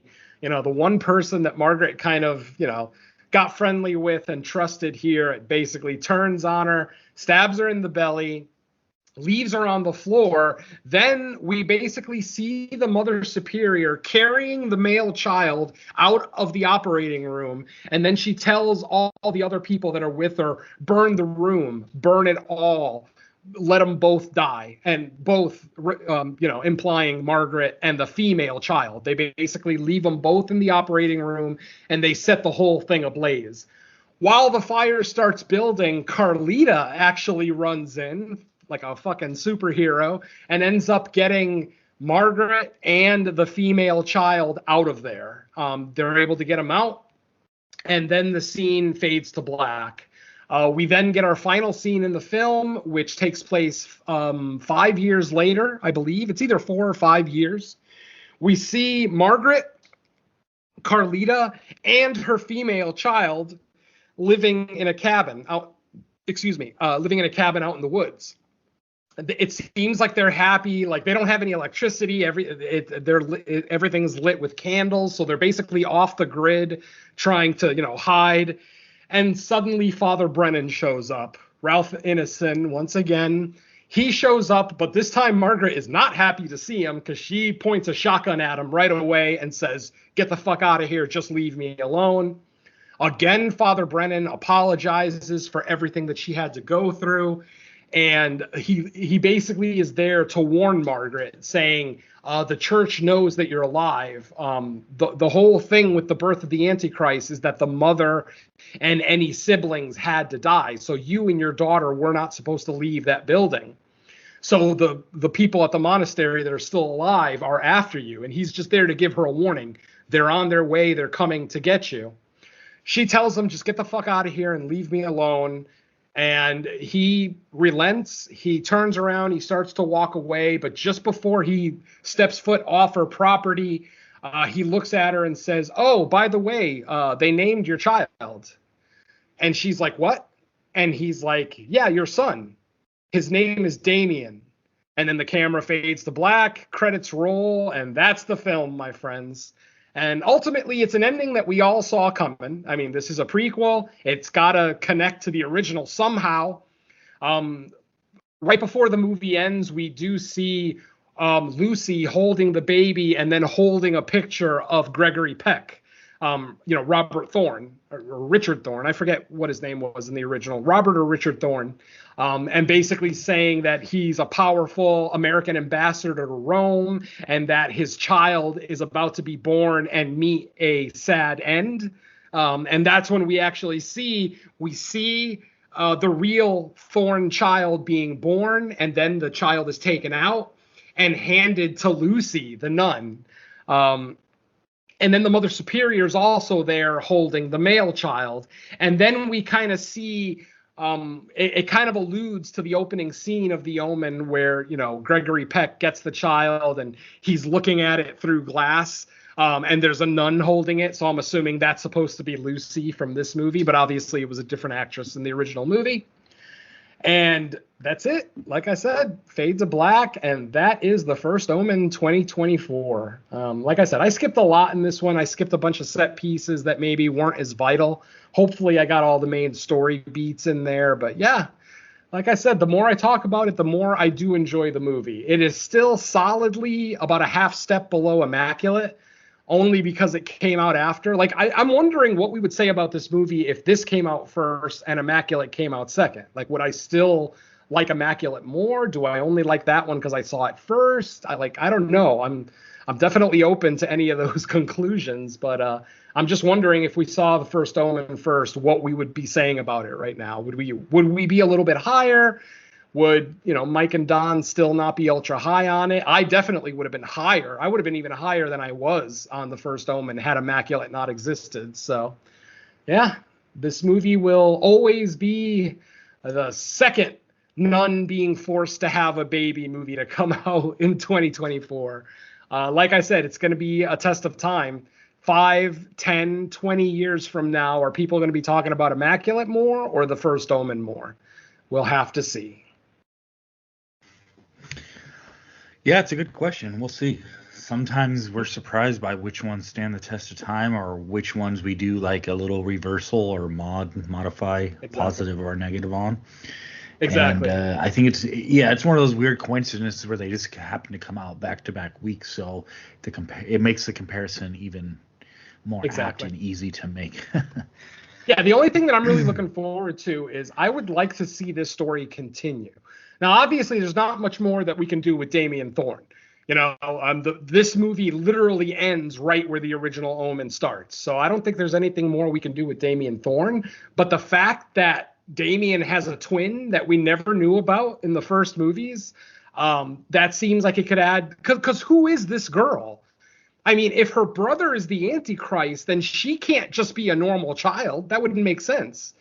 Like, is she a succubus? Is she going to grow up to be a succubus or something? Like there's got to be something up with this girl. So I would actually love to see the continuation of Margaret's story. Like, you know, the church going after her, trying to kill her and the baby. And maybe in the next movie, we get a revelation of what the baby is. Like, you know, who knows? You know, maybe the baby has its own type of powers, too, that could potentially offset her brothers. Maybe it's a closet prequel to both. Maybe this is a closet prequel to 1 and 4. I thought about that, but that can't be Delia, because that movie took place in 1991, and this movie takes place in 1971. So Delia would have been a joke. Oh, okay. Well, there's your laugh. I was making it as a joke. I was making it as a joke statement. Well, I wasn't sure how long it had been since you watched The Omen 4, so I wasn't sure if you remembered who Delia actually is. Okay, cool. I was just making a joke statement that it's a closet prequel to 1 and 4. I actually thought about that for half a second, but then the dates didn't make sense. And plus, like I said, at the end of 4, we do find out who Delia actually is, like her lineage, and that explains a lot. So, yeah. It's a stupid lineage, but yeah, nonetheless. Oh, yeah.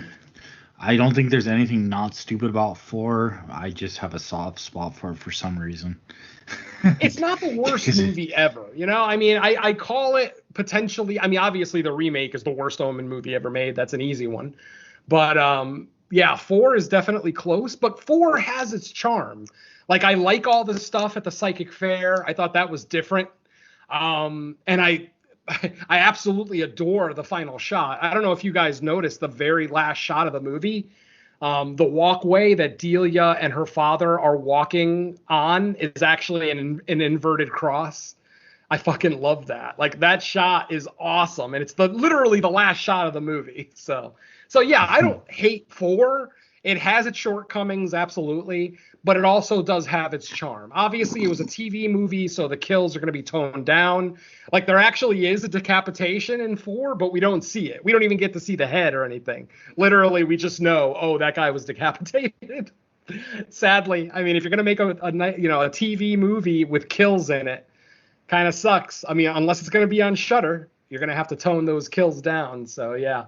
So it's really, it just suffers from being a TV movie, maybe having a low budget, but it's not the worst movie I've ever seen. Hell, it's not even the worst movie I've seen this week. So.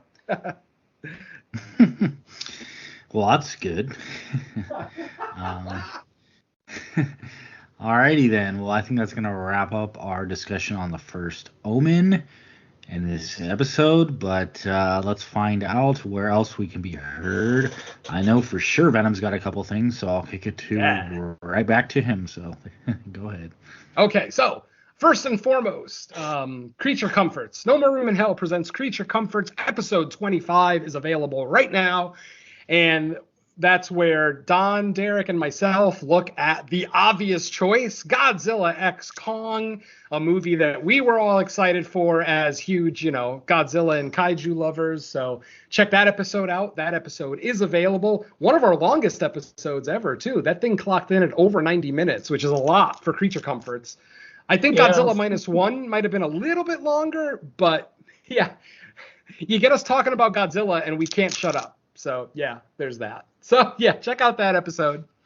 Let's see. And then a couple of guest spots for me. I recently, as I mentioned earlier in the episode, I did a guest spot on Cut to the Chase on their latest episode, which is the Omen franchise retrospective. We don't necessarily give full-on reviews of all 6 movies because we do talk about the new movie as well at the end of the episode in a very spoiler-free way, so no worries about spoilers there. But we just kind of kept it like an open discussion about the entirety of the franchise, stuff that we liked, stuff that we didn't like, blah, blah, blah. So that episode actually, considering we talked about 6 movies, it's not all that long an episode. It's only about 3 hours long. So we did pretty good there.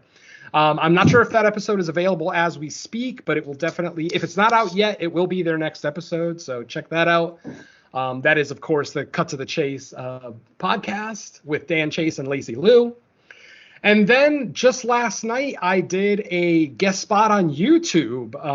The YouTube channel Sledgehammer Horror had a Would You Rather kind of event last night where basically they brought on a bunch of different podcasters and YouTube content creators and people like that to ask them a pair of Would You Rather questions. So I brought my Would You Rather questions. Obviously, those questions always spark deeper conversations, especially if they're good Were You Rather questions. Would you rather?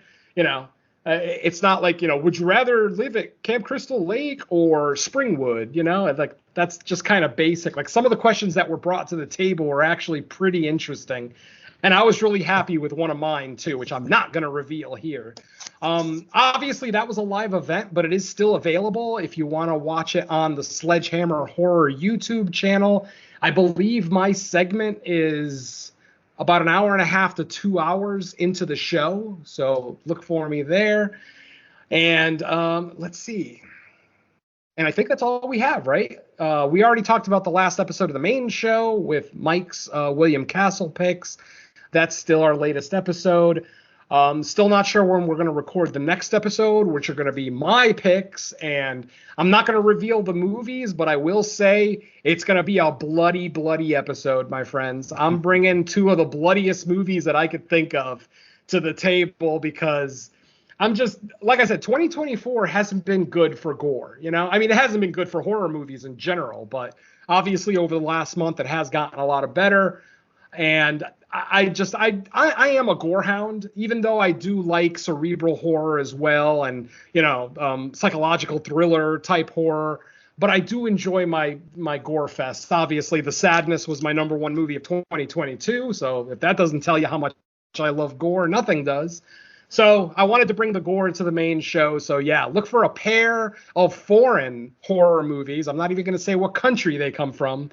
But a pair of incredibly bloody horror movies for the next main episode. Look out for that. Obviously, no tentative date on when that's going to happen or get released. But that will be the next episode of the main show. And that's about all I got, folks.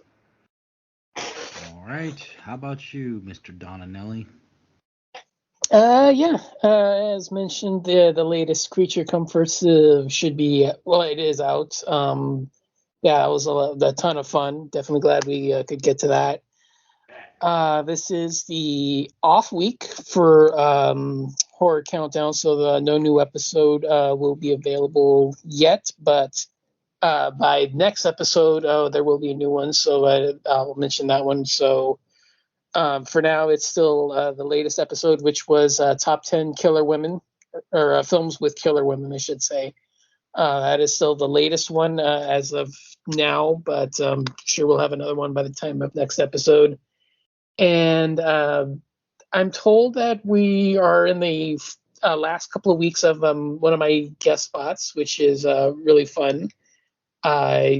Not to mention kind of topical considering the last couple of weeks, but even though they weren't, we didn't touch on it, but it's still kind of funny just because it is again topical. But I joined the No Bodies podcast. That's 2 words, No Bodies, and we did a discussion. I'm told it's gonna be a 2-part episode, so I don't know where it's gonna be a split, but hopefully we're gonna do it's going to be a 2-parter, so I don't know what that's going to be, but it's going to be on religious horror. So that's going to be a lot of fun. Did a couple of fun discussions, a lot of religious horror topics. Figure Omen, figure Exorcist, Martyrs. Let's see, just trying to maybe not give everything away just because it's not officially out yet, but House of the Devil, Sacrament, stuff like that. So that should be available within the next couple of weeks. That is, one of the films I promised a long time ago, which was a quid pro quo for them coming on my show.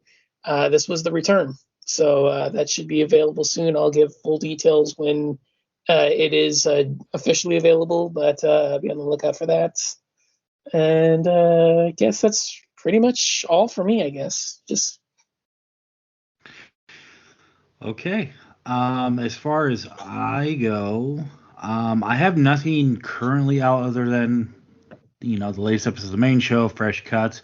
Now, I will be getting together with Mr. Chase and Lacey Lou. We actually have to make up an episode. We started recording a Cut to the Chase episode on People Under the Stairs, but about how it was like that was the main review, and I think we were opening up with just kind of like general movie talk and BSing, and I had a family emergency I had to tend to, so we had to postpone like the rest of that episode, but we will be getting together to finish that off, I think, in the coming week. And then I also have something else planned with them, but I'll wait on that one since that one hasn't even started yet. And then I'm hoping the main show, like we're about the middle of April, so I think we still have some weekends left. Hopefully we can get Venom's next picks watched and talked about and put out there. And then the next Fresh Cuts, I think I keep mixing up. Sting! Is it Stung or Sting? Sting. Stung already have. Yeah, I should be seeing that tomorrow. I have a kind of a free Saturday, so I might. So here's how tomorrow's probably going to go for me, Venom and Dawn. It's going to be Sting, A24 Civil War, and then UFC 300, because UFC 300, it's such a big card. I think it's actually starting at 3 p.m. our time instead of like 5. So I'm thinking, based on like the earliest showing I can get to, I think there's a chance I might even miss like an hour or so of the early prelims. But trust, once I walk through the door home from the theater, it's pretty much going to be UFC 300. I got something I can say to you off air about that. Oh, okay. All My right. Saturday is going to be a lot more concentrated. UFC 300 as well. Only difference is I'm going to the San Fernando Valley Comic-Con tomorrow to look at Funko Pops and Venom comics. So I'm excited. Oh, cool. And then that ends right at like 3. So I'll probably leave at like 2:30, getting home just in time to start the show. So yeah, I'll be home all night tomorrow too. Got to get UFC 300 in there. I've been a fan since the first UFC event. There's no way I'm going to miss a monumental event like that. I was actually at UFC 100 and 200. Unfortunately, with me being unemployed, I couldn't make it to 300, though it was always my plan. But yeah, that sucks. So I'm still going to watch it, though.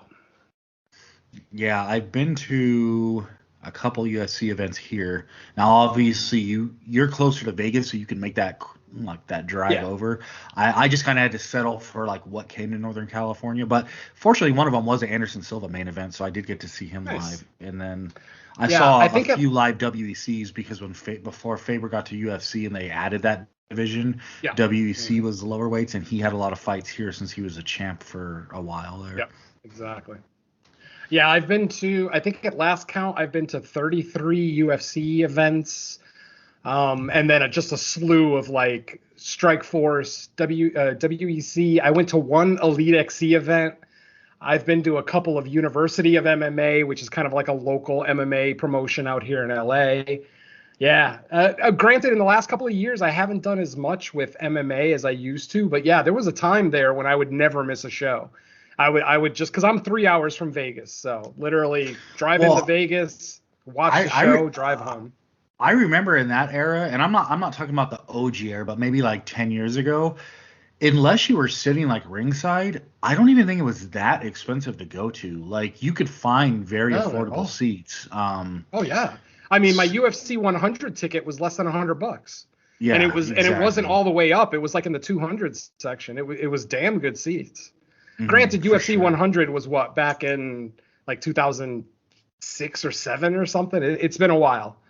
But Something yeah, like that, my ticket was less than I think my ticket for UFC 200 was about 150, and that was up in the rafters, up in the third level. But the thing is, if you go to see an event at like the MGM Grand or any of the other places that the UFC will perform live, there's no bad seats.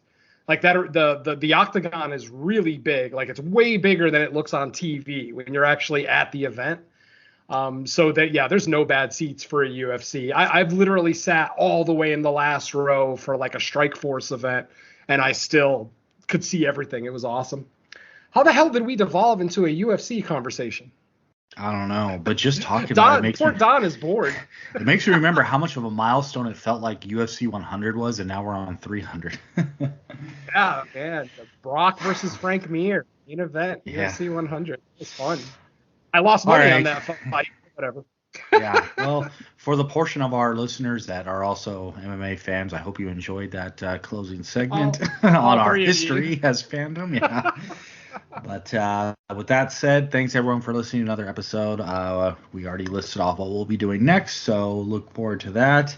And catch you actually less than a week's time, since this is a late week recording. So Probably a couple days. Yeah, exactly. Cool. All right, well, let's say bye to our listeners. Later. Yeah, I think I'm done with the religious horror for a little bit. Give me a couple of weeks off on religious horror. Yeah. Be afraid. Be very afraid of nuns, I guess. That's the message we're getting. Yeah. Peace.